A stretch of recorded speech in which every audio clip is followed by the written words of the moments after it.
प्रभु यीशु के नाम में आज के बाइबल अध्ययन में मैं आपका स्वागत करता हूं। आज भी मेरा विश्वास है कि प्रभु आपको आशीषित करेगा। हम प्रार्थना करें। प्रेमी पिता, आपको सराहते हैं, आपको महिमा देते हैं, आपका धन्यवाद करते हैं। हम जीवित पाए जाते हैं, जीवितों के बीच में पाए जाते हैं, क्योंकि ये आपका अनुग्रह है। सारा आदर सम्मान हम आपको देते हैं। आप हमसे प्रेम करते हैं, हम इसलिए आपको महिमा देते हैं। हम आपकी बड़ाई करते हैं, क्योंकि आपने अपना जीवित और प्रबल वचन भी हमें दिया है, और हम लगातार आपके जीवित और प्रबल वचन के आधार पर स्टडी करते जा रहे हैं। और मेरा विश्वास है कि आपकी आशीष लोगों के ऊपर लगातार बनी हुई है। आज भी आपके अनुग्रह के कारण मैं वो बोल सकूं जो आप चाहते हैं। प्यारे पवित्र आत्मा, मेरी सहायता कीजिए। मेरे हृदय, मेरे विचारों को पूरी तरह से अपने नियंत्रण में रखिए। लोगों के हृदयों को खोलिए, ताकि प्रभु के वचन के द्वारा उन्हें आज भी आशीष प्राप्त हो। सारा आदर आपको देते हैं पिता। हमारी प्रार्थना सुनिए यीशु के नाम में, आमीन। तो आगे बढ़ने से पहले मैं एक गीत गाना चाहता हूँ। प्रभु आपको इस गीत के द्वारा भी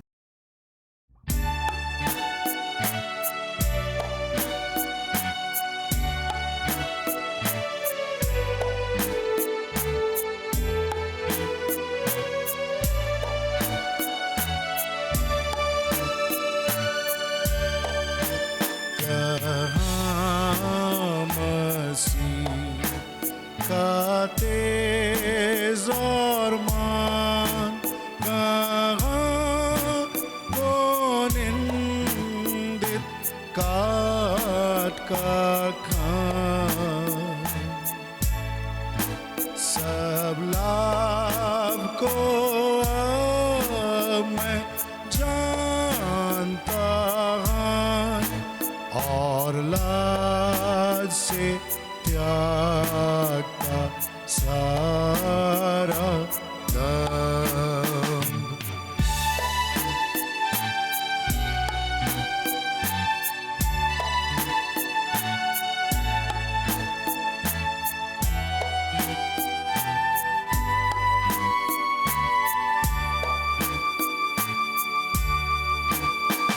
मसीह की मृत्यु की परख बड़ाई करूं जीवन भर।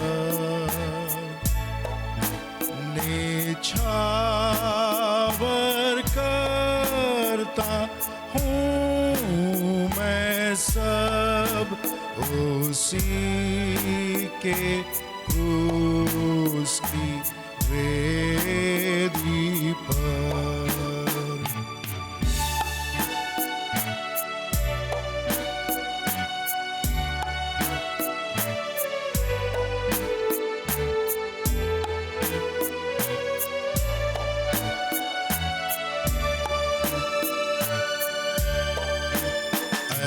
देखो अपने प्रभु को क्रूस गद्दी पर से करता राज।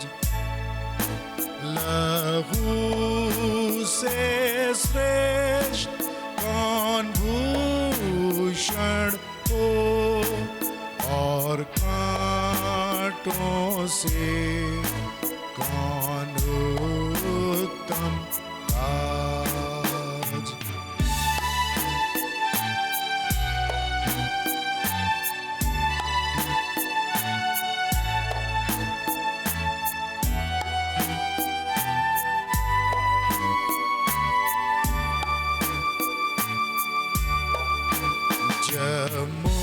मुझसे किया प्रेम में अब इसकी शांति दूं मैं क्या। है प्यार का सुंदर बदला प्रिय प्राण ही का दान मैं देऊंगा।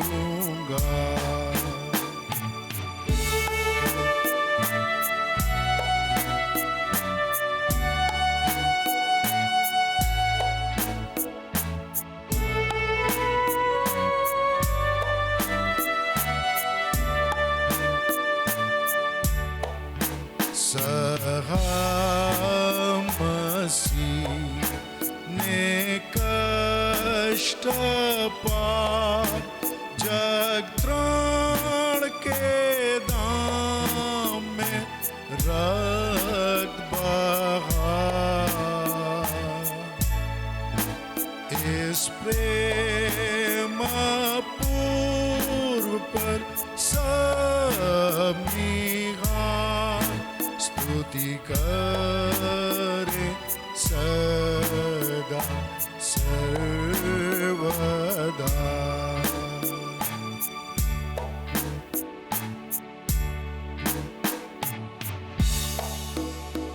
प्रभु यीशु को बहुत बहुत धन्यवाद कि उसने अपना लहू बहाकर हमें मोल लिया है। अपने लहू से, बहुमूल्य लहू से उसने हमें खरीद लिया है और आज हम पिता परमेश्वर के पास आ सकते हैं। उससे हमारा मेल मिलाप हो चुका है क्योंकि प्रभु यीशु ने अपने लहू के द्वारा हमारे लिए रास्ता खोल दिया है। और आज का जो विषय है वो हमारे लिए बहुत गंभीर हो सकता है अगर आप प्रभु के लिए अपना हृदय खोलें, पवित्र आत्मा के लिए अपना हृदय खोलें। तो आज, हालांकि आज से पहले भी आपने इस विषय में काफ़ी कुछ सुन रखा होगा, लेकिन आज जो बात प्रभु आपसे कहना चाहता है वो आपके जीवन के लिए, आपके आत्मिक जीवन के लिए, स्वर्गीय जीवन के लिए बहुत महत्वपूर्ण सिद्ध हो सकता है। विषय सत्य पर स्थिर रहने की वजहें। प्रभु यीशु ने कहा, मार्ग, सत्य और जीवन मैं ही हूं। उसने ये बात जो कही हमारे लिए बहुत महत्वपूर्ण है और वो चाहता है कि हम सत्य पर स्थिर रहें। सत्य के विषय में यूहन्ना का जो दृष्टिकोण था, मैं उसके तीसरी पत्री और उसके चौथे पद को पढ़ करके आपके सामने रखना चाहता हूँ।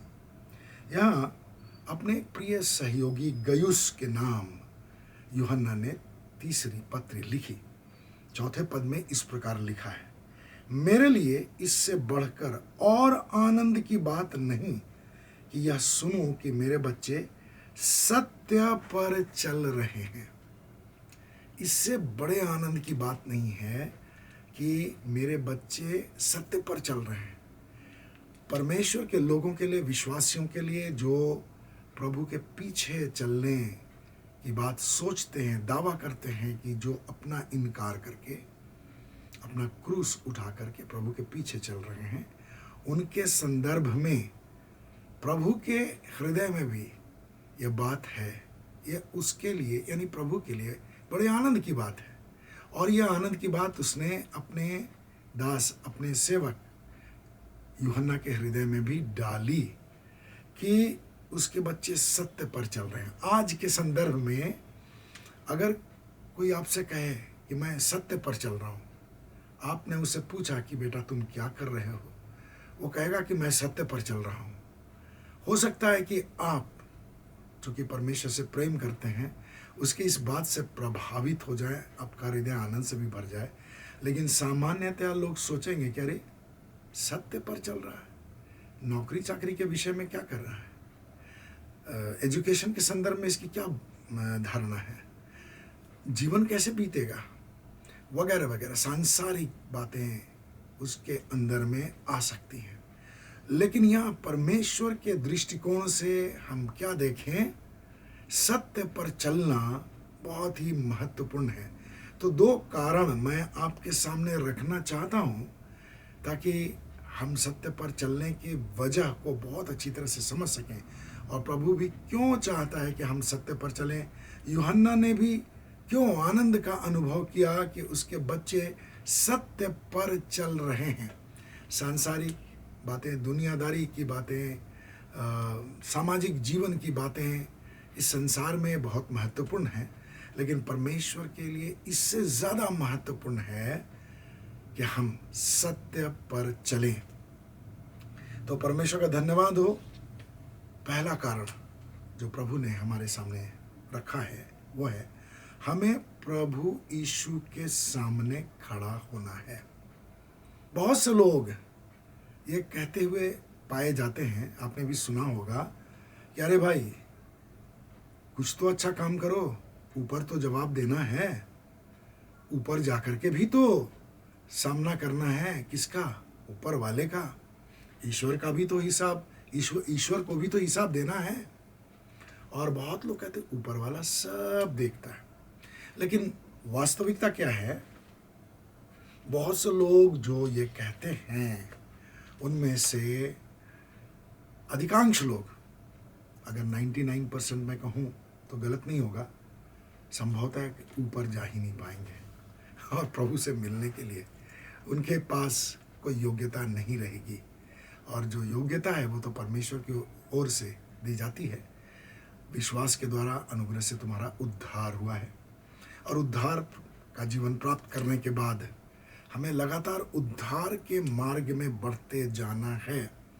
और आज हम इस बात को समझने की कोशिश करें कि हमें सत्य पर क्यों चलना है, क्योंकि हमें एक दिन प्रभु यीशु के सामने खड़ा होना है। जो विश्वासी हैं, जो प्रभु से प्रेम करते हैं, जिन्होंने उद्धार प्राप्त कर लिया है, जिन्होंने परमेश्वर के अनुग्रह के कारण विश्वास करके कि यीशु ही प्रभु है, उसने मेरे पापों को क्षमा किया, मेरे पापों के कारण वह क्रूस पर बलिदान हो गया, ये बातें उनके हृदय में आ जाती है और विश्वास करके वे परमेश्वर पिता के पास आकर के उद्धार का जीवन प्राप्त कर लेते हैं। उनके लिए ये बड़ी महत्वपूर्ण है। उनको ये समझ में आना चाहिए, याद रहना चाहिए, कभी ये बात भूलनी नहीं चाहिए कि हम सबको, उन सबको जो प्रभु पर विश्वास करते हैं, प्रभु यीशु के सामने एक दिन खड़ा होना है। चाहे मृत्यु के बाद वो समय आ जाए या फिर प्रभु यीशु बादलों पर आए उसके बाद ये समय आए, लेकिन प्रभु यीशु का सामना तो हमें करना ही है। और इसलिए प्रभु यीशु इस विषय में बहुत ही गंभीर था। उसने लूका रचित सुसमाचार अध्याय 21 34 से 36 पदों के बीच में बड़ी गंभीर बात बताई विश्वासियों के लिए। उसने क्या कहा? सावधान रहो, कहीं ऐसा न हो कि तुम्हारे हृदय दुराचार, पियक्कड़पन और जीवन की चिंताओं के भार से दब जाएं और वह दिन एकाएक तुम पर फंदे की भांति आ जाए, क्योंकि संपूर्ण पृथ्वी पर रहने वाले सब लोगों पर वह इसी प्रकार आ पड़ेगा। परंतु तुम हर समय सावधान होकर प्रार्थना में लगे रहो, जिससे कि इन सब बातों से बच निकलने और मनुष्य के पुत्र के सामने खड़े होने के लिए तुम में सामर्थ्य हो। विश्वासियों को अपने हृदयों की रक्षा के लिए हमेशा गंभीर रहना चाहिए। और बाइबल बहुत स्पष्ट रूप से बताती है कि हमारा जो हृदय है धोखेबाज है, और इसलिए हृदय की साफ सफाई के लिए, हृदय की तैयारी के लिए हमें बहुत ही चौकन्ना रहना बहुत ज़रूरी है। अब यहाँ 34वें पद में 3 बातें बताई गई हैं। पहला तो है दुराचार। दुराचार शब्द जो है वो ऐसा व्यवहार जो परमेश्वर को पसंद ना आए। अंग्रेजी में जो ट्रांसलेशन है उसमें लिखा हुआ है डिसिपेशन। डिसिपेशन का मतलब है क्षय, बिखर जाना या बर्बाद हो जाना। डिसिपेशन, बर्बादी, बिखराव, इसका अर्थ है क्षय होना, धीरे धीरे धीरे धीरे धीरे धीरे खंड खंड करके नष्ट हो जाना। बहुत से विश्वासी प्रभु पर विश्वास लाने के बाद, उद्धार प्राप्त करने के बाद बड़ी गंभीरता पूर्वक अपनी आत्मिक यात्रा में आगे बढ़ते हैं, लेकिन धीरे धीरे धीरे धीरे क्या होता है? दुराचार उनके अंदर समाने लगता है और उनका आत्मिक जीवन क्षय होने लगता है, उनके आत्मिक जीवन में बिखराव आने लगता है। तो ये बिखराव बहुत ही खतरनाक है। और अगर आप बाइबल के उदाहरण की बात करें तो राजा शाऊल एक बेहतरीन उदाहरण है डिसिपेशन का। उसके अंदर जो बिखराव आया, पवित्र आत्मा का अभिषेक उसे प्राप्त हुआ, उसने अन्य भाषाओं में भी परमेश्वर से बातें की। 40 वर्षों तक वह इस्राएल का राजा रहा।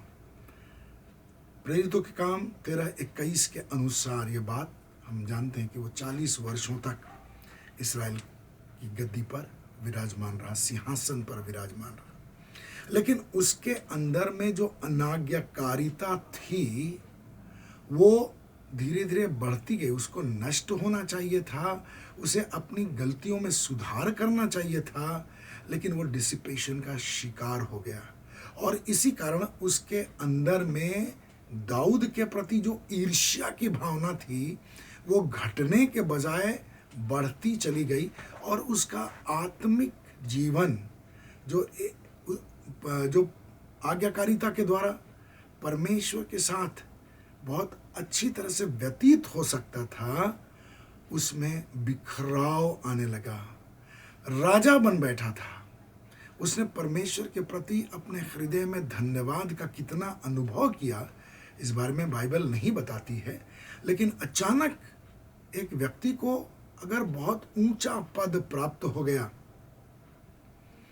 तो उसके लिए उसके अंदर में परमेश्वर पिता के प्रति धन्यवाद का भाव आना चाहिए और उसे उस आशीष की कीमत मालूम होनी चाहिए।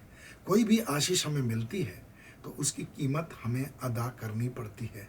अगर आपको कोई सेवकाई मिल गई छोटी से ही, उसके लिए आपको कीमत अदा करनी पड़ेगी। ऐसे भी जब हम प्रभु के पीछे चलते हैं तो हम उसके लिए कीमत अदा करते हैं। अपना इनकार एक बार नहीं करना है, बल्कि बार बार अपना इनकार करते रहना है। और जब हम अपना इनकार नहीं करते हैं तो दुराचार हमारे हृदय में घर कर जाता है और हमें पता नहीं चलता, लेकिन धीरे धीरे हमारे आत्मिक जीवन में बिखराव आने लगता है। हमारा आत्मिक जीवन धीरे धीरे खंडित होने लगता है, ये गिरने लगता है। इसके प्रति हमें सावधान रहना चाहिए, क्योंकि प्रभु यीशु ने बहुत ही गंभीरतापूर्वक यह बात कही, सावधान रहो कि तुम्हारा हृदय दुराचार के अधीन ना हो जाए।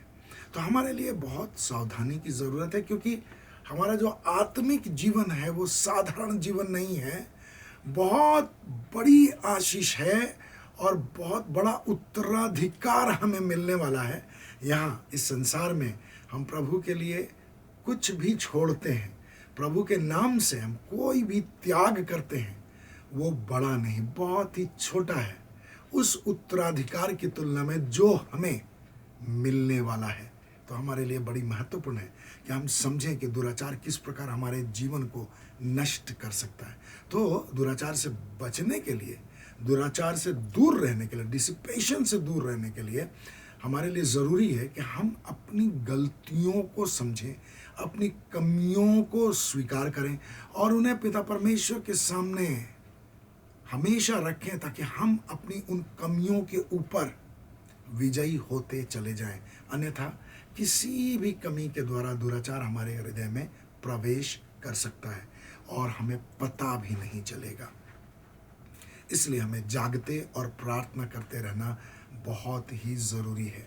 दूसरी बात प्रभु ने कही, पियक्कड़पन।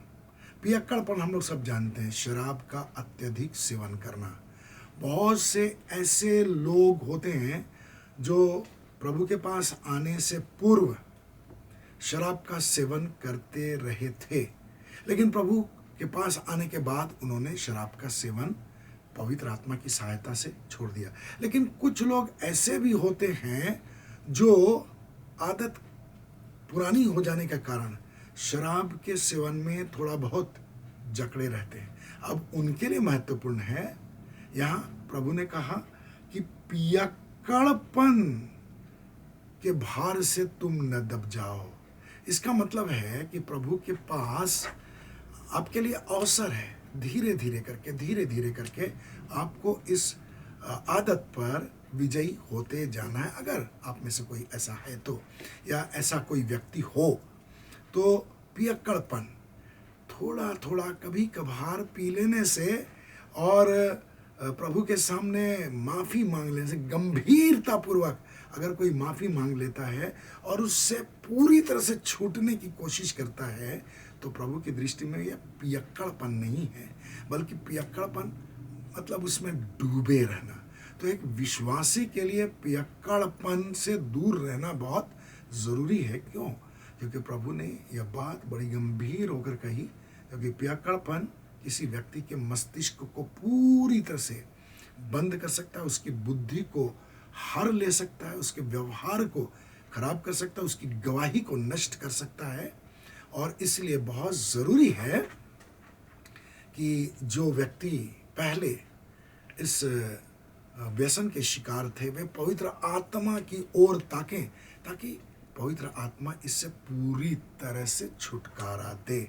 और अगर वो छूट नहीं भी पा रहा है तो वो पियक्कड़पन के व्यसन से पूरी तरह से अपने आप को दूर करने के लिए बहुत जोर से प्रार्थना करे, क्योंकि यहाँ पियक्कड़पन शब्द का इस्तेमाल प्रभु ने किया है। और अगर कोई शराब का सेवन नहीं करता है तो ये और भी अच्छी बात है। लेकिन मेरे कहने का ये मतलब नहीं है कि कोई अगर शराब का सेवन कर रहा है तो बाद में भी वो शराब का सेवन करता रहे, ये कहने का मतलब नहीं है। इससे दूर होना बहुत ज़रूरी है। जो छूट सकते हैं वे छूटने के लिए प्रयत्नशील रहें, क्योंकि ये पियक्कड़पन हमारे लिए, किसी के लिए भी बहुत हानिकारक है।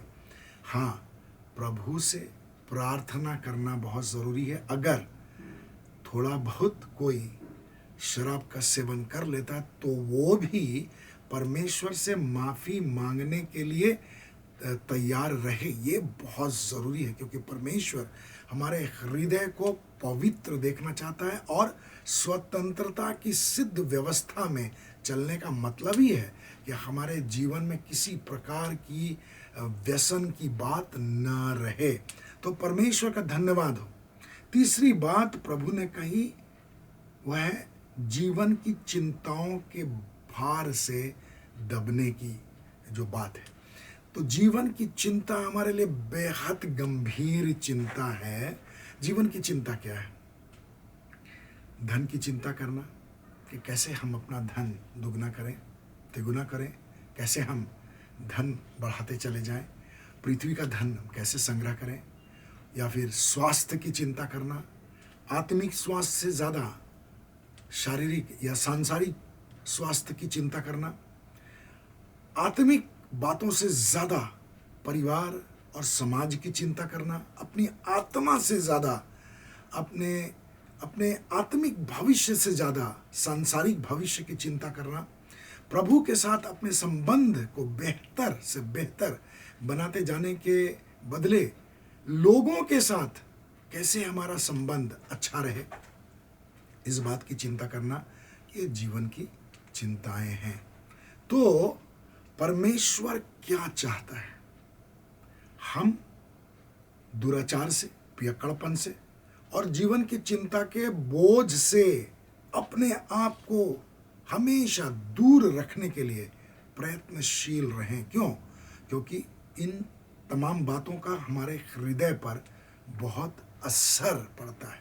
और प्रभु यीशु ने कहा, तुम दो स्वामियों की सेवा नहीं कर सकते। तो कुछ लोग धन और प्रभु को दो स्वामी के रूप में देखते हैं। प्रभु ने जो कहा दो स्वामी, तो वहाँ धन भी है और एक तरफ प्रभु है। तो बहुत से विश्वासी लोग दो स्वामियों की सेवा करते हैं। बहुत से लोग धन के रूप में अपने आप को रख लेते हैं, अपने घमंड को रख लेते हैं, अपने अहंकार को रख लेते हैं। बहुत से लोगों का धन उनका परिवार होता है। रुपए पैसे वाला धन नहीं, बल्कि उनका परिवार का कोई सदस्य होता है, और वे परिवार के उस सदस्य को प्रभु से ज़्यादा महत्व देते हैं। शायद अपने पति या अपनी पत्नी या अपने बच्चों या किसी रिश्तेदार को प्रभु से ज्यादा महत्व, तो हम दुराचार के शिकार हो जाएंगे। और 35वें पद में प्रभु ने क्या कहा है, संपूर्ण पृथ्वी पर रहने वाले सब लोगों पर वह इसी प्रकार आ पड़ेगा। हमें क्यों सावधान रहना है? क्योंकि संपूर्ण पृथ्वी के लोगों पर वह इसी प्रकार आ पड़ेगा। और अगर हम चौकन्ने न रहे, सावधान न रहे, जैसे कि प्रभु यीशु ने 34वें पद के प्रारंभ में कहा, सावधान रहो। अगर हम अपने व्यवहार के प्रति, अपने सोच विचार के प्रति, अपने आत्मिक जीवन के प्रति, विश्वास के प्रति गंभीर न रहें, तो हमारे अंदर में ये तीनों बातें घर कर सकती हैं, या फिर इनमें से कोई एक बात घर कर सकती है और वो अचानक हमारे ऊपर आक्रमण कर देंगी। ऐसी बात नहीं है। धीरे धीरे करके, धीरे धीरे करके, धीरे धीरे करके, और तब वह दिन, यानी प्रभु का दिन। अब ये प्रभु का दिन जो है वो हमारे जीवन में व्यक्तिगत रूप से भी आ सकता है। हो सकता है कि मैं उम्र दराज हो गया हूँ और मेरी मृत्यु होने वाली है, तो मेरे लिए वही प्रभु का दिन है। किसी व्यक्ति की आकस्मिक मृत्यु हो जाती है। प्रभु के लोग भी कभी कभी अचानक से प्रभु के द्वारा उठा लिए जाते हैं। ऐसा नहीं कि उनकी दुर्घटना हो गई, दुर्घटनाग्रस्त हो गए, या फिर उनका स्वास्थ्य खराब हो गया, ऐसी बात नहीं। कभी कभी ऐसा भी होता है, प्रभु से प्रेम करने वाले को भी प्रभु अचानक से अपने पास उठा लेता है। तो ऐसा भी हो सकता है प्रभु का दिन, मतलब उस दिन जिस दिन हम प्रभु के सामने आ जाएं, तो वह दिन एकाएक फंदे के समान हमारे सामने न आ पड़े।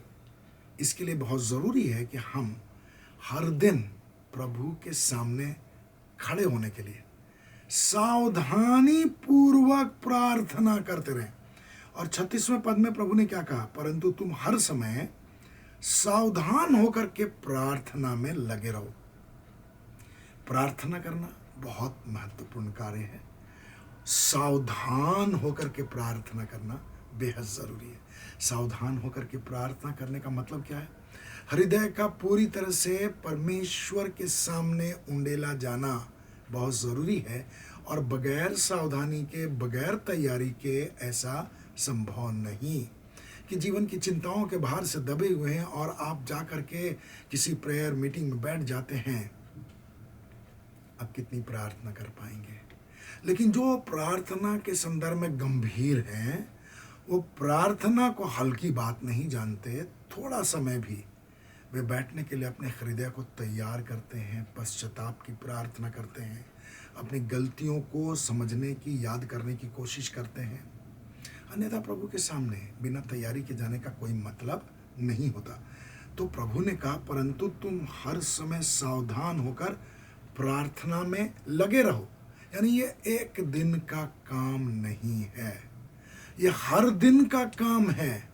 शैतान हमारे अंदर बड़े चुपके से बहुत सारी ऐसी बातें डाल सकता है, ऐसे विचार डाल सकता है, हमारे विचारों को प्रभावित कर सकता है, किसी मनुष्य का इस्तेमाल करके, किसी परिस्थिति का इस्तेमाल करके, कि हम दुराचार में फंस सकते हैं, जीवन की चिंताओं के भार से दब सकते हैं। और इसलिए प्रभु ने कहा, सावधान होकर प्रार्थना में लगे रहो।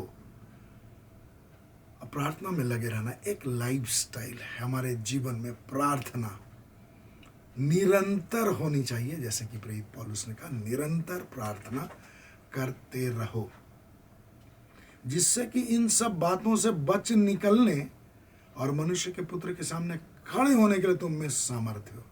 इन बातों से तो हमें बच निकलना जरूरी है, दुराचार से, और जो शराब के सेवन की थोड़ी बहुत भी आदत में है लेकिन प्रभु पर विश्वास करते हैं, उनके लिए बहुत ज़रूरी है कि इससे बच निकलना बेहद ज़रूरी है, क्योंकि उन्हें प्रभु के सामने खड़ा होना है। जीवन की चिंताएं अगर हमारे सामने आ जाती हैं, हमारे ऊपर हावी होने लगती हैं, तो हम प्रभु के सामने खड़े होने के लिए तैयार नहीं हो पाएंगे। इसलिए प्रभु ने कहा, सावधान होकर प्रार्थना में लगे रहो। और कौन व्यक्ति है जो सावधान होकर के प्रार्थना में लगे रहना चाहता है, जिसका परमेश्वर के साथ अच्छा संबंध है, मजबूत संबंध है, जो अपने आत्मिक जीवन में स्थिरता चाहता है। तो जो अपने आत्मिक जीवन में स्थिर रहने की कोशिश कर रहा है, वही व्यक्ति प्रार्थना में लगे रहने के लिए प्रयत्नशील रहेगा। तो हमारे लिए बेहद ज़रूरी है कि हम इस बात को समझें कि हमें प्रभु के सामने खड़ा होना है, प्रभु का सामना करना ही है। इसलिए हमें सत्य पर आचरण करना ही है, सत्य पर स्थिर रहना ही है। याद कीजिए, यूहन्ना किस बात से प्रसन्न था? अपने बच्चों से इस बात से प्रसन्न था कि वे सत्य पर स्थिर हैं, सत्य पर चल रहे हैं, सत्य का आचरण कर रहे हैं। और यही हमारे लिए भी बेहद जरूरी है। अब दूसरी बात, सत्य पर स्थिर रहने की दूसरी वजह है अंधकार की ताकतों के विरुद्ध युद्ध। यह अनवरत चलने वाला युद्ध है। आपको संभवतः याद होगा कि इफिसियों की पत्री अध्याय 6 और उसके 12 पद में क्या लिखा हुआ है। प्रेरित पौलुस ने बहुत स्पष्ट रूप से बताया कि हमारा युद्ध, हमारा संघर्ष मांस और लहू से नहीं, परंतु प्रधानों, अधिकारियों, अंधकार की सांसारिक शक्तियों और दुष्टता की उन आत्मिक सेनाओं से है जो आकाश में हैं। और इसलिए हमें हमेशा इस बात में तत्पर रहना चाहिए कि हम सत्य पर स्थिर रहें। और इफिसियों की पत्री अध्याय 6 उसके 14वें पद में ऐसा लिखा है, उसका पहला अंश मैं पढ़ना चाहता हूँ। अतः सत्य से अपनी कमर कसकर, यानी सत्य से अपनी कमर कसकर हमें स्थिर रहना है। सत्य से ढीला ढाला नहीं अपने आप को बांधना है, अपनी कमर को ढीले ढाले तरीके से नहीं बांध लेना है, सत्य से अपनी कमर कस लेनी है। तो ये बहुत ही महत्वपूर्ण है। आंधी तूफान के समान अंधकार की ताकतें विश्वासियों के ऊपर आक्रमण करने की फिराक में रहती हैं। जो लोग प्रभु के प्रेम को नहीं जानते हैं, उनके ऊपर तो उनका पूरा पूरा कब्जा रहता है। लेकिन जब वे प्रभु पर विश्वास करने के लिए कुछ सक्रियता दिखाते हैं, तो अंधकार की ताकतें पूरी तरह से सक्रिय हो जाती हैं, ताकि वह व्यक्ति अंधकार के साम्राज्य को छोड़ करके ज्योति के साम्राज्य में प्रवेश न कर जाए। और जब वह व्यक्ति अंधकार की ताकतों को ठेंगा दिखाते हुए प्रभु यीशु के पीछे चलने के लिए प्रयत्नशील हो जाता है, प्रभु यीशु को अपना उद्धारकर्ता मान लेता है और अपने पापों की क्षमा मान लेता है, तो दुष्टता की ताकतें उन्हें छोड़ नहीं देती हैं, ऐसे व्यक्ति को छोड़ती नहीं है, बल्कि तरह तरह से ऐसे व्यक्तियों को परेशान करने के लिए वे प्रयत्नशील रहती हैं, उन्हें पुराने जीवन में वापस लाने के लिए प्रयत्नशील रहती हैं। और यहाँ पर सावधान होकर के प्रार्थना करते रहना बेहद ज़रूरी है। और इसलिए प्रभु चाहता है कि हम सत्य पर स्थिर रहें, क्योंकि अंधकार की ताकतों के विरुद्ध जो युद्ध है वास्तविक है, हमारी आंखों के सामने नहीं होता है, लेकिन आत्मिक साम्राज्य में बहुत ही भयंकर युद्ध चलता है प्रभु के सेवकों के और प्रभु के स्वर्गदूतों के विरुद्ध अंधकार की ताकतों का। कल्पना कीजिए कि बहुत ही तेज आंधी आपके शहर में चलती है, जहां आप रहते हैं, हो सकता है आप ग्रामीण क्षेत्र में, बहुत ही तेज आंधी चल रही हो और जो बिजली के खंभे हैं गिर गए, बड़े बड़े पेड़ हैं वे धराशायी हो गए, अंधेरा छा गया, आपका शहर पूरी तरह से अंधेरे की चादर के भीतर आ गया, कई घरों के छत उड़ गए। लेकिन एक झोपड़ी में देखिए, झोपड़ी की छत भले ही उड़ जाए, लेकिन मैं एक कल्पना आपके सामने प्रस्तुत कर रहा हूँ। एक झोपड़ी में भले ही उसकी छत उड़ जाए, लेकिन एक दिया टिमटिमा रहा हो। अब वो जो दिया टिमटिमा रहा हो, आंधी के चेहरे पर एक बहुत बड़ा है, वे आपके ऊपर आंधी के समान आक्रमण करेंगी, ये ज़रूरी नहीं है। आंधी के समान आक्रमण करने का मतलब दुर्घटनाओं से, बीमारियों से हमेशा वे इस प्रकार आक्रमण नहीं करेंगे। अगर उन्हें लगता है कि आप आंधी और तूफान से डर जाएंगे, प्रार्थना करना बंद कर देंगे, तो बेशक वे ऐसा करेंगे। लेकिन जो लोग विश्वास में बढ़ते जाते हैं, उनके ऊपर आंधियों और तूफानों के साथ आक्रमण करने के साथ साथ वो टेम्पटेशंस का भी इस्तेमाल करता है। जैसे प्रभु यीशु के सामने उसने 3 टेम्पटेशंस रखे।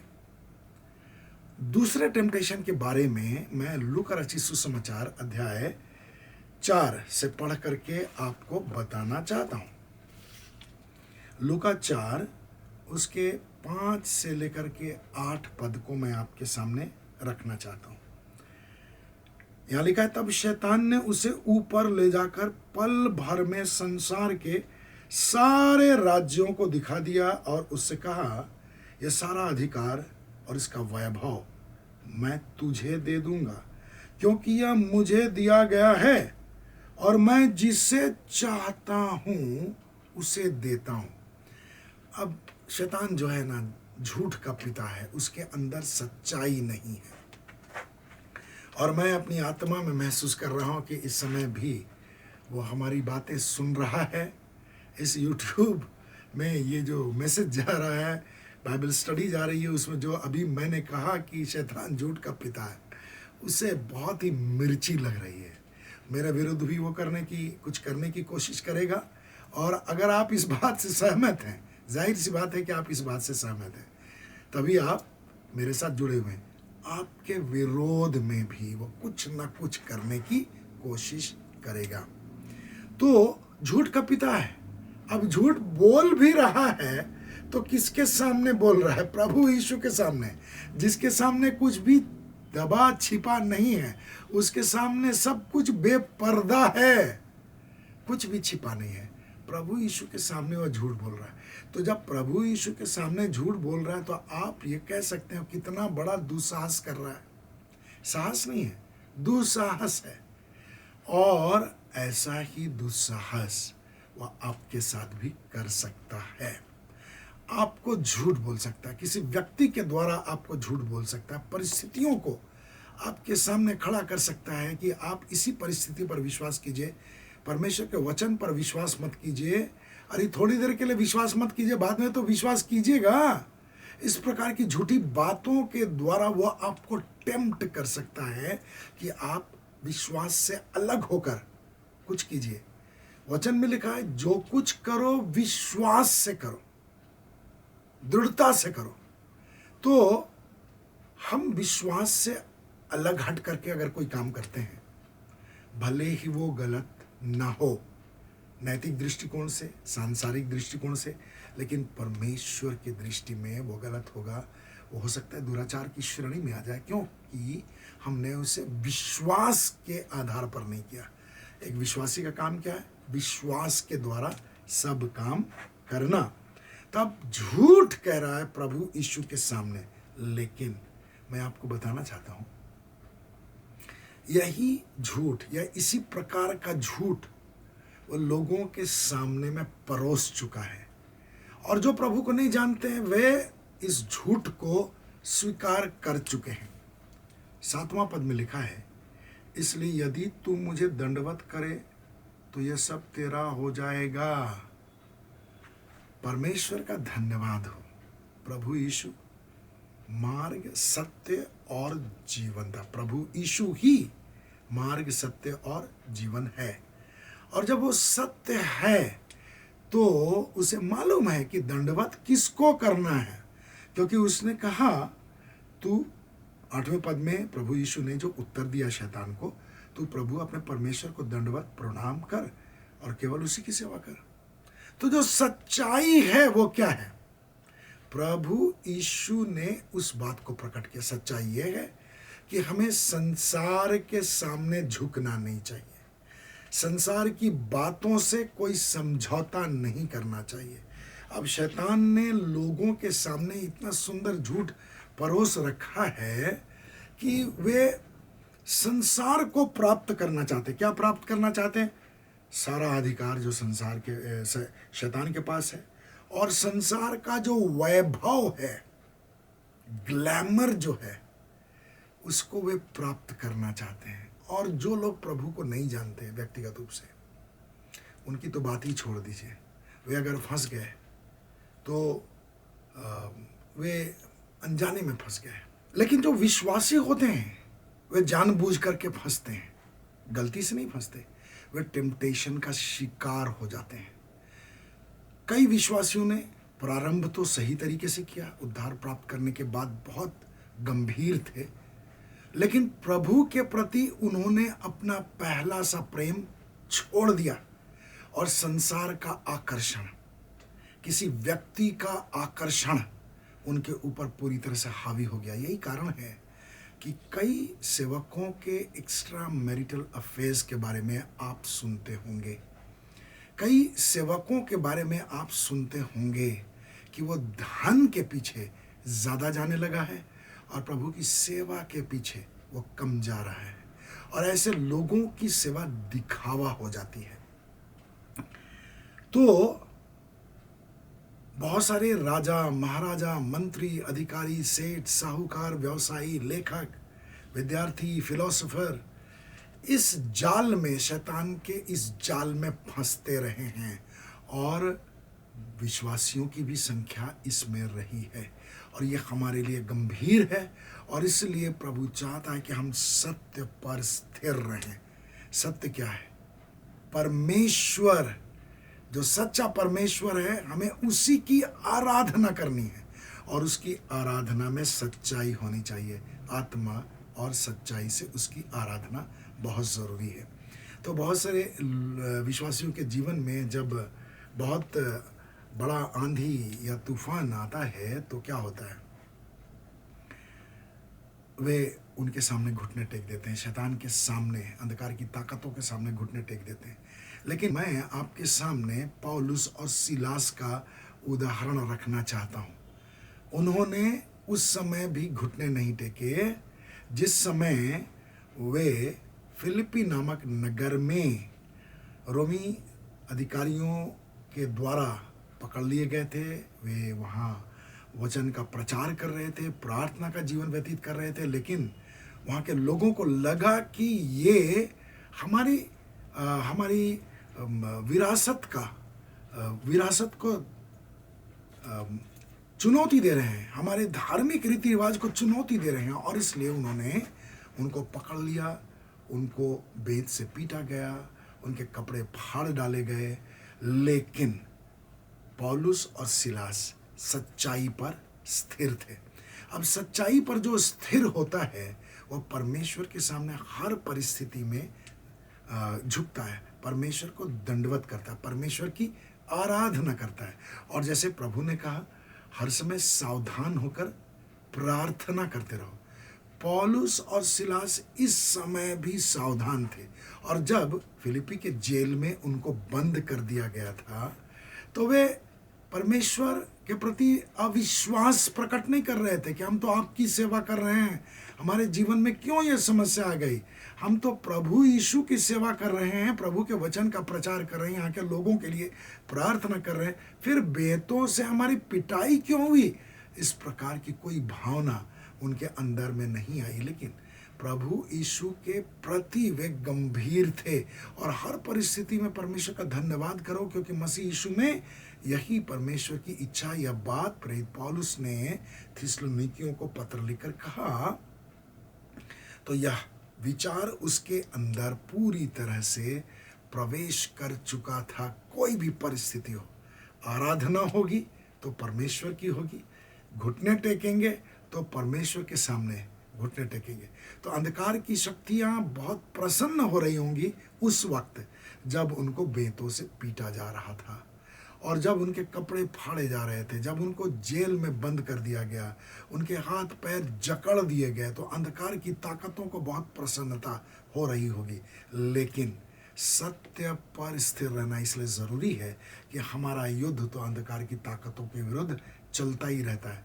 चाहे हम उनका सामना करते हुए महसूस कर रहे हैं या महसूस नहीं भी कर रहे हैं। अभी भी जब मैं ये बाइबल स्टडी रिकॉर्ड कर रहा हूँ तो अंधकार की ताकतों का विरोध किसी न किसी तरीके से अवश्य ही हो रहा होगा, लेकिन मैं परमेश्वर का धन्यवाद देता हूँ। मेरा विश्वास है कि दुष्टता की ताकतों को दूर रखने के लिए परमेश्वर ने अपने बहुत सारे स्वर्गदूतों को स्टूडियो के ऊपर अगल बगल तैनात कर रखा है, इसलिए हमारा कार्यक्रम लगातार चलता रहता है। तो परमेश्वर को बहुत धन्यवाद।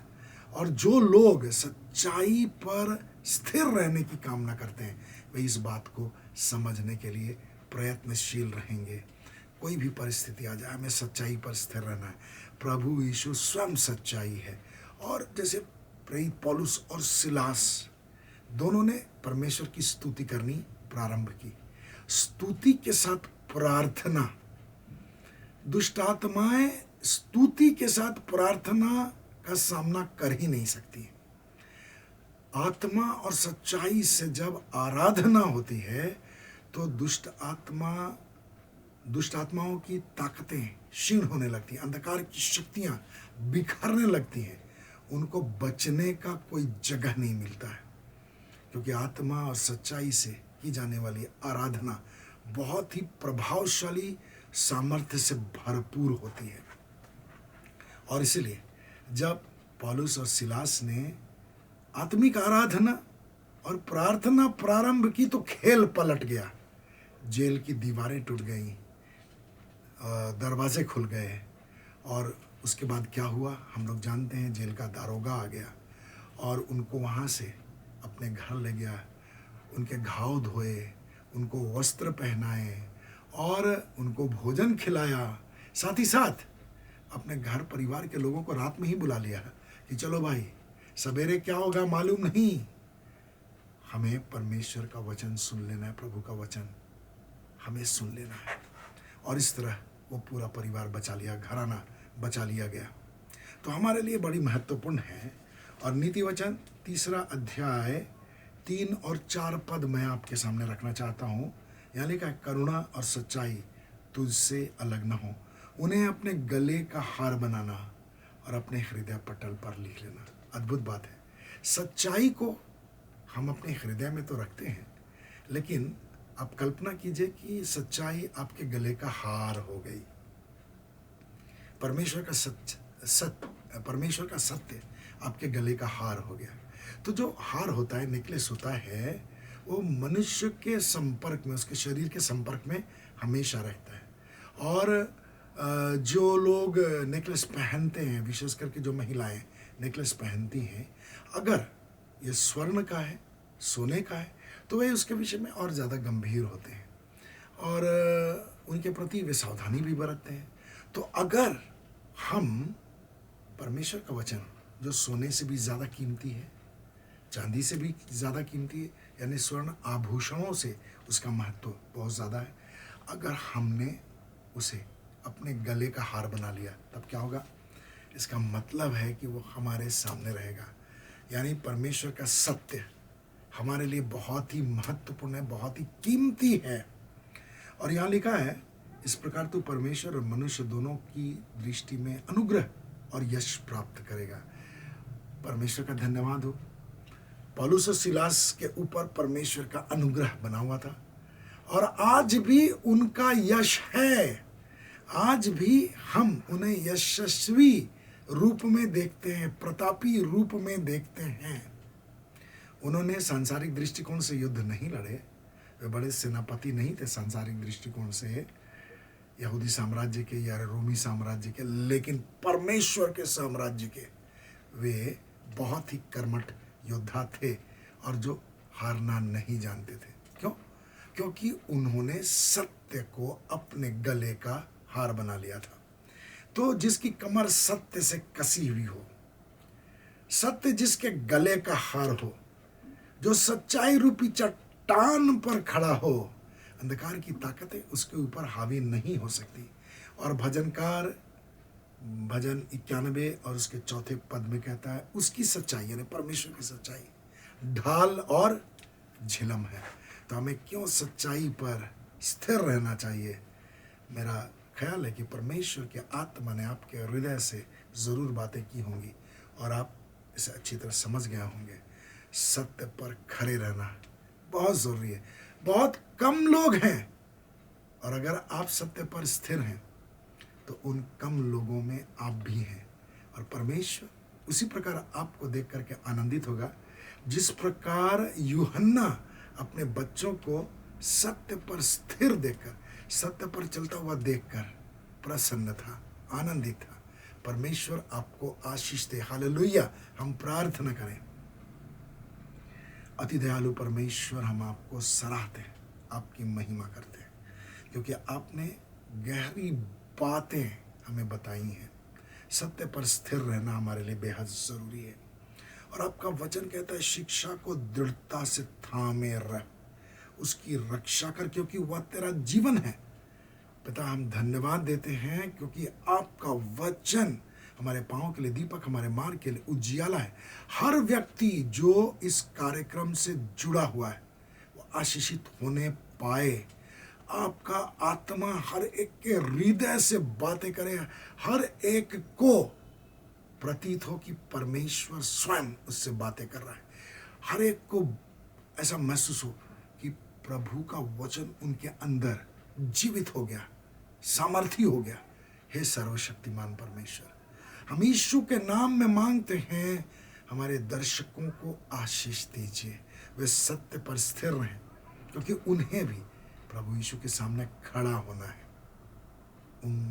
उनकी उम्र चाहे कुछ भी हो, वे सत्य पर स्थिर रहने पाए, आत्मा और सच्चाई से पिता की आराधना करने पाए, और सावधान होकर हर समय प्रार्थना करते रहने वाले बन जाए। हम यीशु के नाम से मांगते हैं। हम अपने तमाम दर्शकों के लिए आपको धन्यवाद देते हैं, जो बीमार हैं, कमज़ोर हैं, किसी तरह से लाचार हैं, उन पर आपका अनुग्रह बना रहे।